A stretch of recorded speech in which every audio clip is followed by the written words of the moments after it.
जो big data का architecture है ना, ये बहुत ही ज़्यादा इम्पोर्टेंट है एग्ज़ाम के पॉइंट ऑफ व्यू से। एग्ज़ाम में इसके क्वेश्चन बहुत ही पूछे जाते हैं। तो चलिए एक एक करके इसको भी समझते हैं कि बिग डेटा का आर्किटेक्चर एक्चुअल में है क्या, समझते हैं बहुत ही आसान शब्दों में। तो सिंपल है, big data architecture is design to handle the injection, processing and analysis of data that is too large और complex for traditional database system. तो ये तो हो गया डिफिनीशन।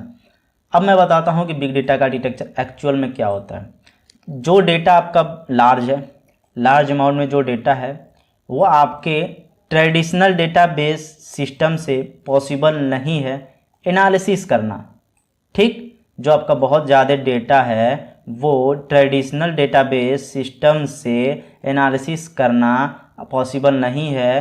तो वहीं पर उसको एनालिसिस करने के लिए हमारे पास आता है बिग डेटा का आर्किटेक्चर, जो बताता है कि आपके डेटा को कैसे स्टेप बाय स्टेप प्रोसेस किया जाता है, एनालिसिस किया जाता है डेटा को। ओके, अब समझ में आया कि बिग डेटा का आर्किटेक्चर क्या है। तो इसमें है sources, data sources, data storage, real time message injection, फिर batch processing, stream processing, analytical data store, फिर analytics and reporting, then orchestration. Orchestration काफ़ी इंपॉर्टेंट है।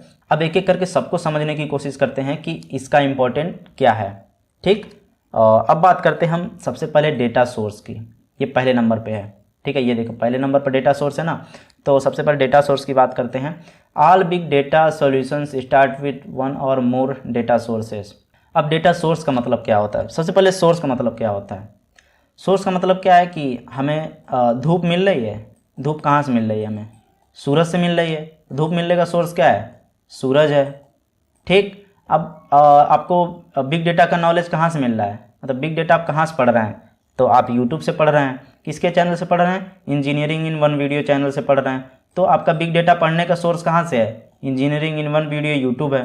तो आपका सोर्स होता है कि जो भी चीज़ें हमें जहाँ से मिल रही है वो कहाँ से आ रही है, कहाँ से आ रही है वो चीज़। ठीक है, तो वही होता है सोर्सेस। अब डेटा सोर्स यानी कि ये जो डेटा, ये जो आपका डेटा है कहाँ से आ रहा है।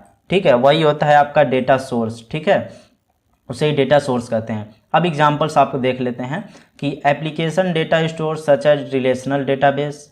ठीक, static files produced by application such as web servers, log files.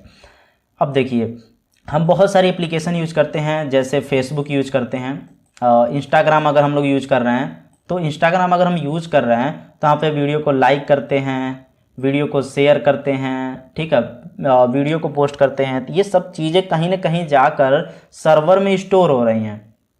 ये सब चीज़ें सर्वर में जाके फेसबुक या मेटा के सर्वर में ये स्टोर हो रही हैं, इंस्टाग्राम के सर्वर में स्टोर हो रही हैं। ठीक, जब इंस्टाग्राम के सर्वर में स्टोर हो रही हैं तो डेटा को अब एनालिसिस भी करना है उनकी कंपनियों को।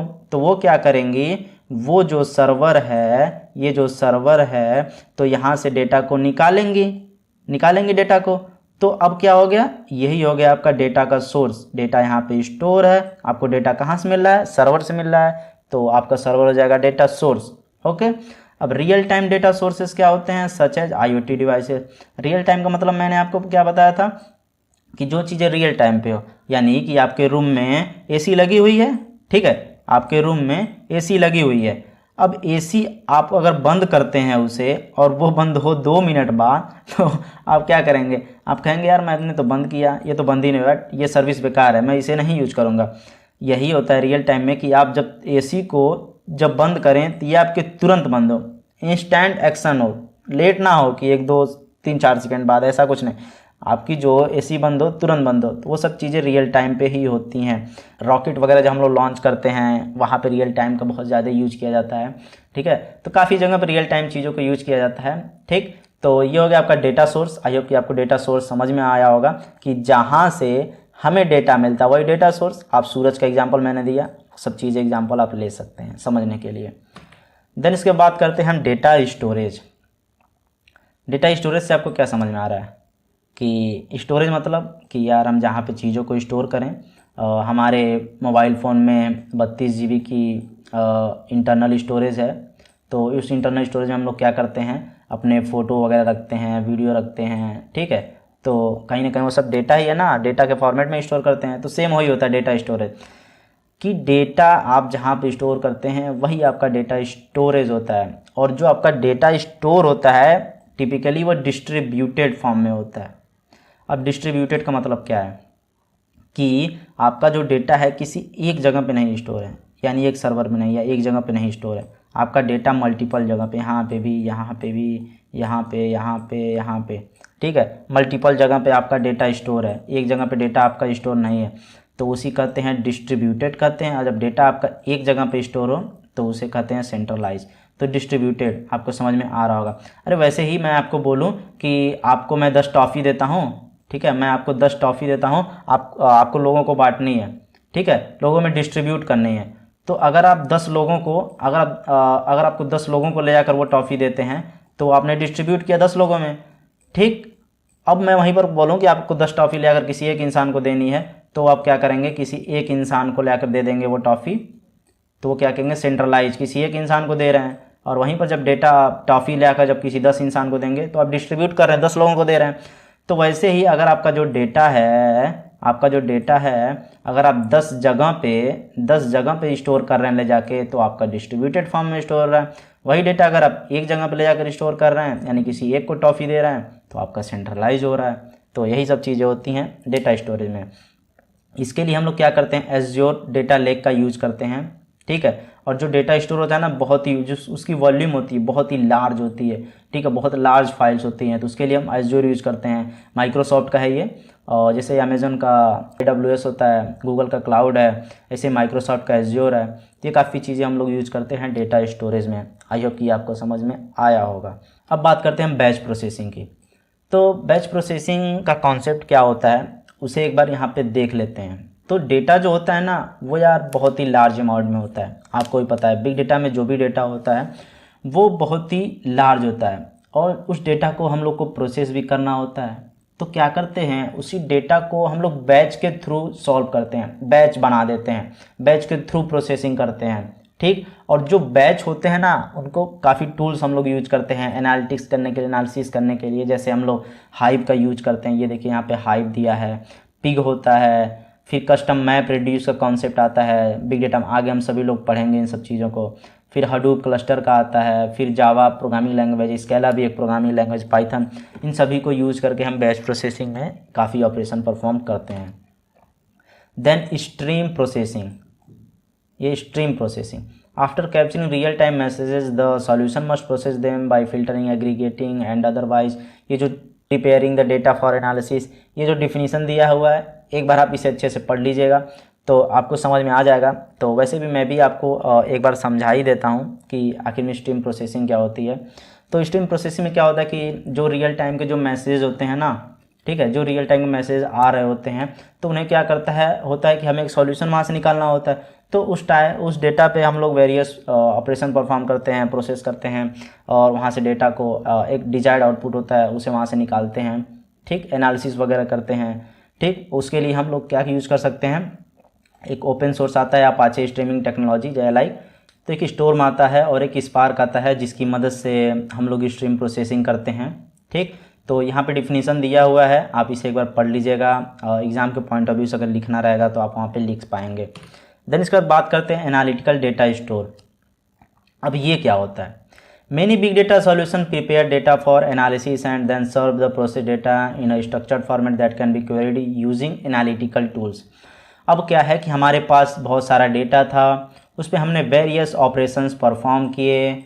अब क्या है कि उस डेटा में हमने एनालिसिस किया तो वहाँ से कुछ आउटपुट निकलेगा एनालिसिस करने के बाद। तो उस डेटा को कहीं ना कहीं हम लोग अभी स्टोर करेंगे, जो कि एक स्ट्रक्चर्ड फॉर्मेट में स्टोर करेंगे, ओके। तो इसे स्टोर करने के लिए हम लोग यूज करते हैं डेटा स्टोर, जो कि एनालिटिकल डेटा स्टोर है, ठीक। वहाँ पे वो सभी डेटा को जो एनालिसिस डेटा होता है ना हम लोग का, वहाँ पे उसे स्टोर करने के लिए हम यहाँ पे एनालिटिकल डेटा स्टोर का यूज करते हैं। देन हम बात करते हैं इसके बाद एनालिसिस एंड रिपोर्टिंग। ये काफ़ी इंपॉर्टेंट है, बहुत सारे लोग पूछ देते हैं कि यार एनालिसिस क्या होता है, रिपोर्टिंग का मुझे बताओ, ठीक है। तो इसे समझने के लिए हम यहाँ पे एक एग्जांपल लेंगे। यहाँ पे डिफिनीशन देखो दिया हुआ है, मैं समझा देता हूँ आपको कि ये क्या होता है। तो यहाँ पर मैं लूँगा एक शॉपिंग का एग्ज़ाम्पल, एक शॉप का, शॉपिंग मॉल है तो वहाँ पर मैं उसका एक एग्ज़ाम्पल लूँगा। तो एक शॉपिंग मॉल है जहाँ पे आप जाते हैं कोई सामान खरीदने, या कोई भी एक बंदा जाता है सामान खरीदने के लिए। तो वो, और जो ये शॉपिंग मॉल है ना, यहाँ पे बहुत सारे सेंसर्स लगे हैं। ये पूरी टेक्नोलॉजी इसमें बहुत भर भर के टेक्नोलॉजी यूज़ की गई है, ठीक। जो भी बास्केट हैं उसमें भी सेंसर लगे हैं, जहाँ सामान रखे हैं वहाँ पे भी सेंसर लगे हैं, हर जगह डेटा कलेक्ट करने के लिए सेंसर लगे हैं, ठीक। तो वो इंसान जाता है शॉपिंग मॉल के अंदर, ठीक। जब शॉपिंग मॉल के अंदर जाता है तो सबसे पहले वो बास्केट चूज करेगा। उसने एक बास्केट लिया और फिर शॉपिंग मॉल के अंदर चला गया। फिर वो क्या किया कि अब उसको कोई सामान चाहिए तो अंदर गया, सामान को पिक किया। फिर वो देखा कि हाँ रेट, सबसे पहले सब कोई रेट देखता है। तो यार मैं भी जाता हूँ या आप भी जाते हैं, सबसे पहले रेट ही सब कोई देखता है ना कि ये सामान कितने का। तो वो रेट देखा और फिर रेट देखने के बाद डिसाइड किया कि यार मुझे लेना चाहिए कि नहीं। फिर क्या किया कि हाँ उसके बजट का है, वो रख लिया बैग में, ठीक। फिर उसके बाद क्या किया और आगे गया, फिर कोई सामान देखा, कह रहा नहीं यार मेरे बजट का नहीं है। फिर वो उठाया जहाँ से, फिर वहीं रख दिया। फिर और आगे गया, फिर सामान देखा, फिर कहा यार यहाँ तो सामान बहुत महंगा मिल रहा है। फिर आगे गया, उसे बहुत ज़रूरी था, एक सामान और लिया। फिर बैग में, फिर आया काउंटर पर, बिल निकलवाया, पेमेंट किया, फिर चला गया। ऐसे ही बहुत सारे लोग आए, ऐसे ही किए और एक हफ्ते तक ऐसे ही चीज़ें चलती रहीं और फिर 1 वीक तक चला ये सब चीज़ें, ठीक है। तो ऐसी चीज़ें चलती रहीं और फिर उसके बाद क्या हुआ कि जो उसका ऑनर था फिर देखा कि यार यहाँ पर उसे प्रॉफिट नहीं हो रहा है। तो वो क्या किया, 1 हफ्ते का पूरा डेटा को लिया और एक टेक्निकल टीम थी उनके पास वो डेटा गया। वो डेटा क्यों गया, एनालिसिस करने के लिए। अब देखिए वहाँ पे डेटा पर एनालिसिस होगा। अब वो जो डेटा आया है, अब वो डेटा कहाँ से आया, वहाँ पर देखिए बास्केट जो थी वहाँ पे लगा था सेंसर। अब उस बास्केट के सेंसर ने बताया कि इसने कितने केजी का सामान खरीदा, ठीक, इसने कितना सामान खरीदा, ठीक, बास्केट भरा था कि नहीं भरा था। बास्केट ना भरने का कारण अच्छे से शॉपिंग नहीं किया कस्टमर ने जो आया था। और जैसे कि हम लोग सामान जब उठाए थे, तो अगर सामान जब कोई कस्टमर उठाया और बैग में रख लिया तब तो ठीक है, उसे वो प्रोडक्ट पसंद आ रहा है, वो लाइक कर रहा है। अगर वहीं पर वो सामान उठाया और फिर वहीं पर रख दिया, कई बार उसने ऐसा किया, इसका मतलब उसे रेट नहीं पसंद आया, उस सामान का उसे रेट नहीं पसंद आ रहा है, रेट बहुत महंगा लग रहा है उसे, ठीक है। तो ये सभी चीज़ें वहाँ से डेटा सेंसर से कलेक्ट हुई और कहीं स्टोरेज में, डिवाइस में जाके वो स्टोर हो गया। अब इसके बाद उस डेटा पे एनालिसिस होगा। एनालिसिस, सभी जो भी टेक्निकल इंजीनियर थे उन्होंने एनालिसिस वगैरह किया। एनालिसिस करने के बाद फिर अब बात आती है रिपोर्टिंग की। उन्होंने एक रिपोर्ट बनाया कि 1 वीक में कि इतने कस्टमर आए, ऐसे ऐसे उन्होंने किया, उनको यार उन्होंने प्रोडक्ट उठाया, उनको रेट नहीं समझ में आया, काफ़ी चीज़ें उन्हें नहीं समझ में आया, तो इस वजह से उन लोगों ने सामान को नहीं ख़रीदा। तो ये रिपोर्टिंग वगैरह बनती है हर चीज़, ठीक। बनने के बाद फिर जो ऑनर था उसने क्या किया, नेक्स्ट वीक से सभी चीज़ों को सही कर दिया रिपोर्ट आने के बाद। देन उसके बाद उसकी जो प्रॉफिट थी वो अब इंक्रीज़ हो गई। तो उसकी प्रॉफिट इंक्रीज कैसे हुई, वो बिग डेटा जैसी टेक्नोलॉजी को यूज करके ही किया। तो आपको समझ में आ रहा होगा कि एनालिसिस क्या होता है। तो सबसे जो पहली फेज़ होती है वो एनालिसिस होती है, फिर उसके बाद रिपोर्टिंग होती है। आई होप कि आपको एनालिसिस एंड रिपोर्टिंग समझ में आ गया होगा। अब बात करते हैं हम ऑर्केस्ट्रेशन का। तो ऑर्केस्ट्रेशन का मतलब यहाँ पे जैसे डिफिनीशन दिया है, most big data solution consist of repeated data processing operations encapsulated in workflow. ये डिफिनीशन दिया हुआ है, तो आप इसे पढ़ लीजिएगा। मैं आपको इसका मेन जो क्रक्स है वो बता देता हूँ। तो क्या है कि ये जो आपका आर्किटेक्चर है, इसमें बहुत सारे ऑपरेशंस हो रहे हैं ना। तो क्या हो सकता है कभी कभी कि बहुत सारे ऑपरेशंस रिपीटेड हो सकते हैं। कोई टास्क हम परफॉर्म कर रहे हैं तो सेम ऐसे ही ये टास्क हुआ, फिर ये हुआ, फिर ये हुआ, फिर कोई टास्क दूसरा, फिर सेम हो या ऑपरेशन। तो बहुत सारे टास्क रिपीटेड होते हैं, सेम टास्क होते हैं। तो सेम टास्क को बार बार करना तो टाइम कंज्यूमिंग होगा, बहुत सारा टाइम लगेगा, ठीक। तो उसी को हम ऑर्केस्ट्रेशन में कर देते हैं कि जो टास्क रिपीट होकर यहाँ तक जा रहा है उसे हम ऑर्केस्ट्रेशन की मदद से एक ही बार में कर देंगे, ठीक। भाइयों की आपको समझ में आ रहा होगा कि ऑर्केस्ट्रेशन क्यों यूज करता है, कि रिपीटेड टास्क को हम ऑर्केस्ट्रेशन की मदद से एक ही बार में कर सकते हैं, उसे रिपीट करके बार बार नहीं कराना पड़ेगा, ठीक। तो आपका टाइम कंज्यूमिंग नहीं होगा। ये सब चीज़ें ऑर्केस्ट्रेशन में होती हैं। आई होप कि आपको बिग डेटा का आर्किटेक्चर समझ में आ गया होगा।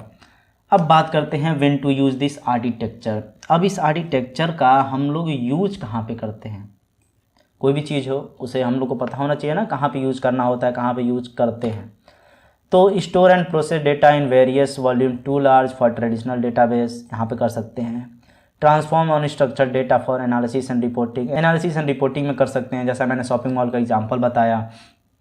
ठीक, फिर capture process analyse unbounded streams of data in real time और विथ लो लेटेंसी, यहाँ पे भी कर सकते हैं जहाँ पे रियल टाइम वगैरह की बात आती है। ठीक, फिर एज्योर मशीन लर्निंग और माइक्रोसॉफ्ट कॉग्निटिव सर्विसेज, यहाँ पे यूज़ कर सकते हैं मशीन लर्निंग वगैरह जहाँ पे चीज़ें हैं वहाँ पे इस आर्किटेक्चर का हम लोग यूज कर सकते हैं और करते भी हैं। ओके।